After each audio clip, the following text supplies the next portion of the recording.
Shooting করতে গিয়ে জলে ডুবে অভিনেতা রাহুল অরুণোদ গঙ্গোপাধ্যায়ের মৃত্যুর 5 দিন পরও কাটল না রহস্য, বরং প্রতিদিনই নতুন নতুন তথ্য, প্রশ্ন আর গুঞ্জনে আরও জটিল হয়ে উঠছে পুরো ঘটনা।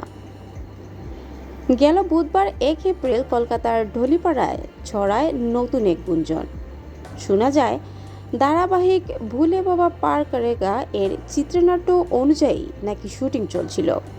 গল্পের নায়ক উজান চরিত্রের জলে ডুবে মৃত্যুর দৃশ্যের আগে থেকেই পরিকল্পনা ছিল, এমনটাই দাবি উঠে এসেছে।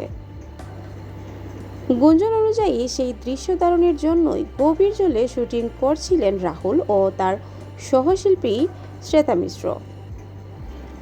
অভিযোগ রয়েছে শুটিং স্থলে নিরাপত্তার ব্যবস্থা ছিল অপ্রতুল, মাত্র একজন ডুবুরি উপস্থিত ছিলেন।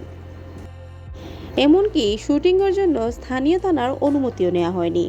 তবে এসব আলোচনার সত্যতা এখনও নিশ্চিত করা যায়নি।